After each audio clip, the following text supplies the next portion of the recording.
Hi everyone, welcome to my channel vlogs of John. మీరు కనుక first time నా channel చూసినట్లయితే please subscribe my channel.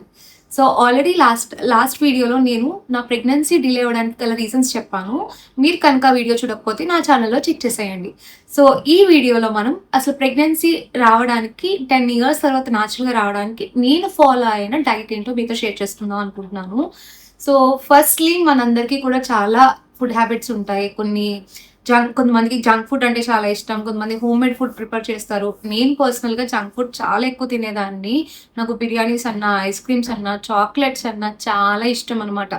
So ఎప్పుడైతే నేను ప్రెగ్నెన్సీ ప్లాన్ చేసుకుంటున్నానో డాక్టర్ని కలిసాను. డాక్టర్ చెప్పారు కంప్లీట్గా జంక్ ఫుడ్ని అవాయిడ్ చేయాలి, నువ్వు అస్సలు తినకూడదని చెప్పారు. సో మనం ఫస్ట్ టైమే అవాయిడ్ చేయాలంటే చాలా కష్టంగా ఉంటుంది కదా ఈ హ్యాబిట్స్ ఉన్న వాళ్ళకి కూడా. సో మనం ఏం చేయాలంటే మొత్తం కంప్లీట్గా అవాయిడ్ చేయడం అనేది ఇంపాసిబుల్. సో మనం బయట ఫుడ్ తినే బదులు ఏదైతే మనం బిర్యానీ బయట తింటామో, ఏదైనా ఐస్ క్రీమ్ బయట తింటామో, చాక్లెట్స్ తింటామో వీటికి ఆల్టర్నేటివ్స్ చూసుకోవాలి. సో నేనేం చేసేదాన్ని అంటే నాకు బిర్యానీ క్రేవింగ్ వచ్చినప్పుడల్లా నేను ఇంట్లోనే కుక్ చేసుకొని తినడం స్టార్ట్ చేశాను. నెక్స్ట్ స్వీట్నింగ్ చాక్లెట్ బదులు డార్క్ చాక్లెట్స్ తినడం, ఐస్ క్రీమ్ బదులు ఏదైనా దానికి ఫుల్ఫిల్ చేసే స్వీట్ క్రేవింగ్ ఇంకోటి న్యాచురల్గా వచ్చేవి లైక్ బనానా, డేట్స్తో వీటితో మిల్క్ షేక్ చేసుకుని తాగడం, ఇలాగ నేను చేసేదాన్ని. సో మీరు కూడా ఫస్ట్ జంక్ ఫుడ్ అవాయిడ్ చేయాలి అని కానీ మొత్తం మానేద్దామని ఫిక్స్ అయితే మాత్రం మీరు అస్సలు చేయలేరు.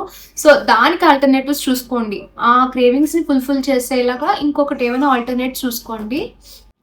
సో నెక్స్ట్ వచ్చేసి నేను నా డైట్ని ఎలా ప్లాన్ చేసుకున్నానో మీతో షేర్ చేసుకుంటాను. సో డేలో మనకి 3 ఇంపార్టెంట్ మీల్స్ ఉంటాయి కదా, breakfast, lunch and dinner. So అన్నిటికన్నా ఇంపార్టెంట్ ఏంటంటే బ్రేక్ఫాస్ట్ చాలా ఇంపార్టెంట్. చాలామంది ఏం చేస్తారంటే వెయిట్ లాస్ అవ్వాలని బ్రేక్ఫాస్ట్ స్కిప్ చేస్తారు. ఇది చాలా బ్యాడ్ హ్యాబిట్, బ్రేక్ఫాస్ట్ స్కిప్ చేయొద్దు. నేను బ్రేక్ఫాస్ట్ ప్లేస్లో ఏం తీసుకునేదాన్ని అంటే డైలీ సీడ్స్ జ్యూస్ తీసుకునేదాన్ని. సీడ్స్ అంటే తెలుసు కదా, pumpkin seeds, flax seeds, water melon seeds, next sunflower seeds. ఈ సీడ్స్ అన్ని కూడా నేను ముందు రోజు నైట్ సోక్ చేసుకునేదాన్ని. వీటితో పాటు కొన్ని డ్రై ఫ్రూట్స్ కూడా లైక్ బాదం, పిస్తా, అంజీర్, వాల్నట్స్ తీసుకునేదాన్ని. క్యాష్యూ అవాయిడ్ చేయండి. క్యాష్యూ వల్ల మనకి క్యాలరీస్ పెరుగుతాయి తప్ప మనకి యూస్ ఏమి ఉండదు. సో క్యాష్యూని అవాయిడ్ చేయండి. ఈ డ్రై ఫ్రూట్స్తో పాటు నేను సీడ్స్ని కూడా సోక్ చేసి ముందు రోజు నైట్ పెట్టుకునేదాన్ని. దీంట్లో వీటిని బ్యాలెన్స్ చేయడానికి కొంచెం మన డైట్ స్టార్ట్ చేసిన తర్వాత మన బాడీ కొంచెం హీట్ అప్ అండ్ డౌన్ అవుతూ ఉంటుంది. దీన్ని బ్యాలెన్స్ చేయడానికి గోన్ కటీరా కూడా యాడ్ చేసేదాన్ని. సో ఈ గోన్ కటీరా ఏంటంటే మన బాడీ టెంపరేచర్ని కూల్గా ఉంచడానికి యూజ్ అవుతుంది అనమాట. సో ఎక్కడైనా బాగా వేడి చేస్తే కనుక ఈ గోన్ కటీరా మనకు చాలా హెల్ప్ అవుతుంది. దీన్ని నెక్స్ట్ డే మార్నింగ్ నేను బనానా అండ్ డేట్స్తో కలిపి మిల్క్ షేక్లా చేసుకుని తాగేదాన్ని. మీరు మిల్క్ యూస్ చేస్తే కనుక క్రీమ్ మిల్క్ యూస్ చేయకండి, క్రీమ్ తీసేసి ప్లెయిన్ మిల్క్ని యూస్ చేయండి. సో దీనివల్ల మీకు బెనిఫిట్స్ ఎక్కువ ఉంటాయన్నమాట. సో మీకు త్వరగా రిజల్ట్ అనేది తెలుస్తుంది. బ్రేక్ఫాస్ట్ ప్లేస్లో నేను ఈ మిల్క్ షేక్ అనేది తీసుకునేదాన్ని రెగ్యులర్గా. సో నేను డైట్ ఎప్పుడైతే స్టార్ట్ చేద్దామని ఫిక్స్ అయ్యారో మీరు ఒక్కరే చేస్తే సరిపోదు. ఎవరైతే ప్రెగ్నెన్సీ ప్లాన్ చేసుకుంటున్నారో వైఫ్ అండ్ హస్బెండ్ ఇద్దరూ కూడా సేమ్ డైట్ అనేది ఫాలో అయితేనే రిజల్ట్ అనేది బాగుంటుంది. ఆల్టర్నేట్ డేస్లో మాకు బోర్ కొట్టినప్పుడు ఫ్రూట్ మారుస్తూ మేము ఈ జ్యూస్ తాగేవాళ్ళం. సో ఈ రెండు కూడా బాగా హెల్ప్ అవుతాయి మనకి. చాలామంది అనుకుంటారు బనానా తింటే వెయిట్ పుట్టాన్ అవుతాం కదా అని చెప్పి. అలా ఏం ఉండదు. మనం రైట్ టైంలో తింటే దానివల్ల మనకి ఎలాంటి వెయిట్ పుట్టాన్ అవడం అనేది జరగదు. సో బ్రేక్ఫాస్ట్లో 1 or 2 బనానాస్ మనం ఈ మిల్క్ షేక్లో ఇంక్లూడ్ చేసుకోవచ్చు, ప్రాబ్లం ఏం లేదు. ఓకేనా. సో నేను ఈ బ్రేక్ఫాస్ట్ని రెగ్యులర్గా ఫాలో అయ్యేదాన్ని. ఎప్పుడైనా ఇంకా కంట్రోల్ నాకు మ్యాక్సిమం నేను 8:30, 9 ఆ టైంకి తాగేదాన్ని ఈ జ్యూస్. 12 వరకు మళ్ళీ నాకు అస్సలు ఆకలేసేది కాదు. ఇన్ కేస్ ఆకలేస్తే కనుక అప్పుడు ఇంకొక బ్రేక్ఫాస్ట్ ఆల్టర్నేట్ ఏమైనా చూస్ చేసుకునేదాన్ని ఎప్పుడైనా, అది కూడా చాలా రేర్ కేసెస్లో. సో నా బ్రేక్ఫాస్ట్ ఇలా ఉండేది. లంచ్కి వచ్చేసరికి నేను రెగ్యులర్ లంచే తినేదాన్ని. మన ఇంట్లో ఏది వండితే అది, కాకపోతే దాంట్లో కొంచెం ఫైబర్ కంటెంట్, కార్బోహైడ్రేట్స్, ప్రోటీన్ అన్నీ ఇంక్లూడ్ అయ్యేలా చూసుకోండి. మీరు నాన్ వెజ్ తింటే మీరు రైస్ కొంచెం తగ్గించి కర్రీ క్వాంటిటీని పెంచండి, ఇది బాగా హెల్ప్ అవుతుంది మీకు. సో లంచ్ ఎప్పుడు రెగ్యులర్గా ఇంట్లో ఏదో వండితే అదే తినేదాన్ని, దానికోసం స్పెషల్గా ఏం ప్లాన్ చేసుకునేదాన్ని కాదు. నెక్స్ట్ వచ్చేసి డిన్నర్. సో నేను ఇది వరకు ఎప్పుడైతే బిర్యానీ తినాలనుకునిపించిన ఐస్ క్రీమ్స్ ఎక్కువ నైట్ టైమే తినేదాన్ని అనమాట. సో ఇదే మనకి చాలా డిసడ్వాంటేజ్ అయిపోతుంది. దీనివల్లే మనం ఎక్కువ వెయిట్ పుట్టాన్ అవుతాం. సో నైట్ టైం ఎప్పుడు తిందాం అనుకున్నా కూడా మీరు కొంచెం ఎర్లీగా ప్లాన్ చేసుకోండి. అండ్ నైట్ టైం జంక్ ఫుడ్ని కంప్లీట్గా అవాయిడ్ చేయండి. బయట ఫుడ్ ఏమైతే మీ క్రేవింగ్స్ ఒకవేళ కంట్రోల్ చేసుకోలేకపోతున్నారంటే నైట్ టైం మాత్రం తినొద్దు. డే టైంలో ఏదో ఒక టైంలో తినండి కానీ నైట్ టైం మాత్రం తినొద్దు. సో నైట్ మీరు డిన్నర్ ఎంత ఎర్లీగా ప్లాన్ చేసుకుంటే మీకు అంత మంచిది. సో 6 ఆర్ 7 టైం కల్లా క్లోజ్ చేసేస్తే కనుక మీకు డిన్నర్ మీరు పడుకునేసరికి ఫుడ్ అనేది హాఫ్ డైజెస్ట్ అయిపోయి ఉండాలన్నమాట. సో ఇలా ప్లాన్ చేసుకుంటే కనుక మీ డైట్ అనేది చాలా బెటర్. సో మీరు ఒకవేళ బాగా జంక్ ఫుడ్ తినే వాళ్ళైతే నాకులాగా మీ ఫోన్లోంచి స్విగ్గీ, జొమాటో యాప్స్ అని అర్జెంట్గా అన్ఇన్స్టాల్ చేసేసుకోండి. ఎందుకంటే అవి ఉంటే మన చేతులు అస్సలు కంట్రోల్లో ఉండవు, మన క్రేవింగ్స్ కంట్రోల్లో ఉండవు. సో ఈ టిప్స్ ఫాలో అయితే మీకు చాలా యూజ్ అవుతుంది. జంక్ ఫుడ్ అనేది మనందరికీ వీక్నెస్సే కాదనను, కానీ మనం ఎప్పుడైతే కొంచెం బెటర్ రిజల్ట్ రావాలనుకుంటామో కొనుక్కొని వదులుకోవడం తప్పదు కదా. సో అలాగే చేయాలి.